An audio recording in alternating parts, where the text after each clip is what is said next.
Good morning everyone. My name is Rahul. I welcome you all in your teaching वॉयर family. सुबह हम देते हैं आपको हिंदी ग्रामर का प्रैक्टिस सेट, ठीक है, जिसमें हम चारों ऑप्शंस को एक्सप्लेन करते हैं और एक्स्ट्रा फैक्ट्स बताते हैं जो बहुत ज़्यादा इंपॉर्टेंट है। यहाँ से आपका नए नए जो क्वेश्चन है ना वो सब यहाँ से बनेंगे एक्स्ट्रा फैक्ट से, तो इन्हें याद करना, ठीक है। बाकी पहले क्वेश्चन से स्टार्ट करेंगे। आपका पहला क्वेश्चन है कि बहिर्मुखी में कौन सा उपसर्ग है। क्वेश्चन एक मत समझा करो, एक क्वेश्चन के साथ ना बहुत सारे क्वेश्चन है, ये समझा करो, ठीक है। तो बहिर्मुखी, बहिर्मुखी में क्या पूछ रहा है, उपसर्ग पूछ रहा है। पहले तो एक चीज़ याद रखो, ये जो ऊपर उड़ता है ना, ये रेफ वाला रा होता है और ये आधा बनता है। क्या बनता है, आधा। तो इतना ही अलग कर लो, बहिर्धनमुखी। अब देखो बहिर यहाँ भी है, बहिर यहाँ भी, जब ऊपर आधा है तो नीचे भी क्या आएगा, आधा वाला आएगा, तो क्या हो जाएगा, बहिर्मुखी। ए आंसर हो जाएगा सही। और पीछे क्या, मूल शब्द क्या हो जाएगा इसका, मुखी। अब देखो एक चीज़ बताना चाहूँगा, उपसर्ग ये शब्द के कहाँ लगते हैं, आगे। शब्द मुखी था ना, मुखी के आगे तो लगा बहिर, ठीक है, या शब्द के आदि में, शब्द के आदि में। और देखो संस्कृत के उपसर्गों की संख्या पूछी जाती है 22। सो निब निर दुर्दुष प्रपरा प्रति अनुसम, इस तरीके से 22 उपसर्ग हैं संस्कृत में, ठीक है। इतना ही याद करने लायक है। और ये क्या होते हैं, शब्दांश बोलते हैं उपसर्ग को, ठीक है। इसमें से कौन सा शब्द विकारी नहीं होते हैं। विकारी मतलब जिनका विकार हो जाए। विकारी का विलोम क्या होता है, अविकारी। विकारी का विलोम क्या होता है, अविकारी। मतलब विकारी नहीं है तो क्या होना चाहिए, वो अविकारी ढूंढना है हमें। इन चारों में कौन सा शब्द अविकारी है। अविकारी को और क्या कहा जाता है, अव्यय। ये भी क्वेश्चन बार बार पूछा जाता है, ठीक है। विकारी भी 4 प्रकार के होते हैं, अविकारी भी 4 प्रकार के होते हैं। देखो संज्ञा, सर्वनाम, एक फिर क्रिया, फिर विशेषण, ये 4 हैं आपके विकारी। अब इसमें देखो मैंने क्रिया बता दी है, संज्ञा बता दी, विशेषण बता दिया और एक सर्वनाम, ये 4 क्या है आपके विकारी। फिर ये जो क्रिया, विशेषण, संबंध बोधक, समुच्चय बोधक और विस्मयादि बोधक बचता है ना, ये सब क्या होते हैं, अभिकारी। ऑप्शन हो जाएगा डी आपका सही जवाब। शब्द कितने प्रकार के होते हैं, 4 प्रकार के होते हैं। तत्सम, तद्भव, देशज, विदेशज, ठीक है, याद रखना। नेक्स्ट देखो पवन और पवित्र में क्रमशः संधि पूछ रहा है। अब देखो आजकल ना एक क्वेश्चन नहीं पूछता, अब आजकल ना एक के साथ 2-2 3-3 क्वेश्चन पूछने लग गया है। मैच इन द फॉलोइंग में डाल देगा या सीधे 5-6 शब्द दे देगा फिर संधि दे देगा। तो क्या बतानी इसमें, संधि। संधि किन में होती है, वर्णों में होती है। किन में होती है, वर्णों में होती है, ठीक है, इस चीज़ को याद रखना। अब देखो मैंने बताया कि संधि कितने प्रकार की होती है आपकी, 3 प्रकार की होती है। स्वर, व्यंजन, विसर्ग। सबसे ज़्यादा क्वेश्चन जो पूछे जाते हैं वो स्वर से, क्योंकि इसके कितने भेद हैं, 5। दीर्घ, गुण, वृद्धि, यण, अयादि। देखो दीर्घ में तो बड़ा ई, बड़ा आ, बड़ा ऊ होगा। गुण में आपकी 1 मात्रा होगी। वृद्धि में आपकी 2 मात्रा होंगी। यण में क्या होगा, या और वा से पहले आधे आधे वर्ण आएंगे। और अयादि में क्या होगा, अयादि में आपका होगा 3-3 पेयर वाले शब्द। 3-3 पेयर वाले शब्द, जैसे पवन, पावन, पवित्र, ये सब क्या है, 3-3 पेयर वाले। इस तरीके के अगर कोई आएगा ना, वो आपके किस में होगा, अयादि में।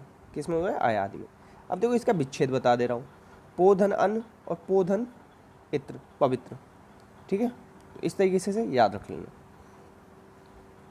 हिंदी वर्णमाला में बताने स्वर और व्यंजन की संज्ञा। अगर यहाँ 13 दे रखा होता तो आप लोग कन्फ्यूज हो जाते, मगर 13 नहीं दे रखा इन तीनों में।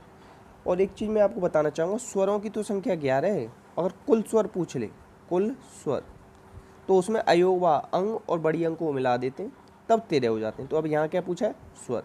और यहाँ पे तो वैसे ऑप्शन में भी नहीं दिया है 13, तो कन्फ्यूज होने की ज़रूरत ही नहीं है। तो 11 और 33। अब देखो अंतस्थ होते हैं, अंतस्थ बहुत पूछे जाते हैं, इन्हें भी लिख लो, य, र, ल, व, ठीक है।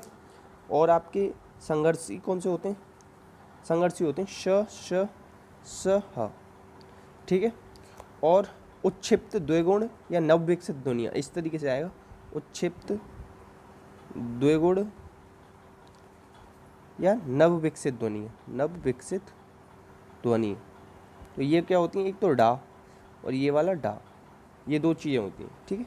तो इन क्वेश्चन को भी आप क्या करेंगे, याद कर लेंगे, ठीक है।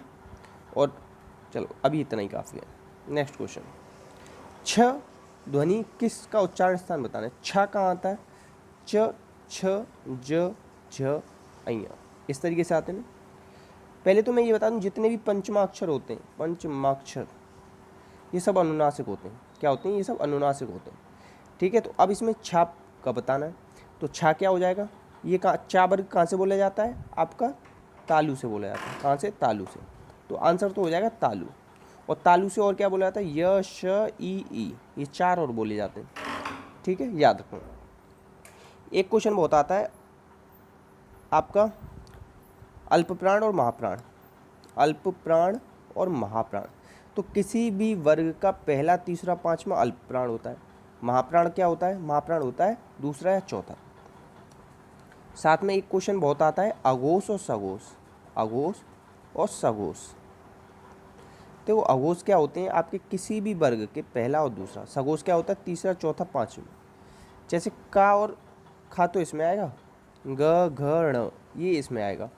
ठीक है, इस चीज़ को आप लोग क्या करेंगे, याद कर लेंगे। ठीक, इतना याद कर लेना। और बाकी आप एक चीज़ और याद कर सकते हो, जैसे कि ये पूछा जाता है कि मध्यस्थ स्वर कौन सा है। मध्यस्थ स्वर, तो मध्यस्थ स्वर है आपका क्या, अ क्या है, मध्यस्थ स्वर। ठीक है, इतना काफ़ी है। नेक्स्ट, तालव्य व्यंजन कौन से, देखो इसमें फिर तालव्य व्यंजन पहुँच गया। तो तालव्य व्यंजन कौन से, च वर्ग के। ये क्या होते हैं, तालव्य। टा वर्ग के क्या कहते हैं, मूर्धन्य। जो आपकी जीभ है ना, उसके दोनों साइडों के जो है ना, उस एरिया को कहा जाता है मूर्धन्य। ठीक है, और बाकी बात बता देंगे। और ता वर्ग कहाँ से बोला जाता है, दंत। दंत बोलते हैं तो आखिरी में ता आता है ना, तो यहीं से ता वर्ग। पा वर्ग ओष्ठ। एक और रह गया आपका का वर्ग, ये आपका कंठ से। अब का वर्ग में और क्या आते हैं, आ और विसर्ग और ह। प वर्ग में क्या आते हैं आपके, प वर्ग में आते हैं उ। ठीक है, दंत में क्या आते हैं आपके, ल और श। मूर्धन्य में क्या आते हैं आपके, ऋषि। ठीक है, और र। ठीक है, और च वर्ग तो मैंने बता ही दिया था पहले, इतना याद रख लेना। आपका ना वर्णमाला से एक भी नंबर नहीं कटेगा, और हर बार पूछी जाती है वर्णमाला। यह र किस वर्ग में आते हैं, ठीक है, ये किस वर्ग में आते हैं, अंतस्थ बताए थे। और इसमें से भी ये पूछा जाता है, या और वाह क्या है, ये दोनों अर्ध स्वर है। क्या है, अर्ध स्वर। पढ़ाया हुआ पसंद आता है ना, तो प्लीज़ शेयर कर दिया करो, ये मेरी एक रिक्वेस्ट रहती है आप लोगों से कि शेयर कर देंगे आप लोग।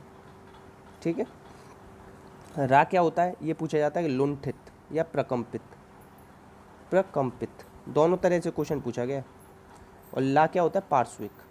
ला बोल के देखो, जीभ के दोनों साइड आसपास से हवा निकल जाएगी।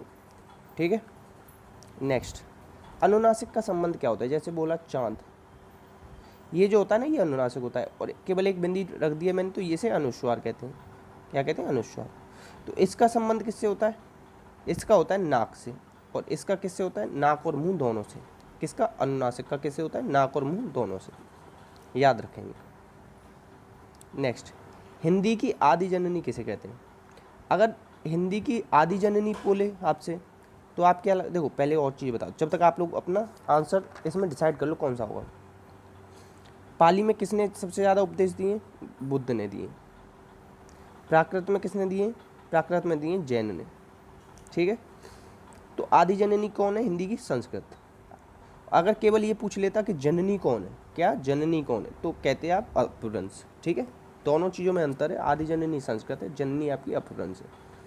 और हिंदी के बारे में कहाँ से कहाँ तक दे रखा है, 343 से लेकर 351 अनुच्छेद में।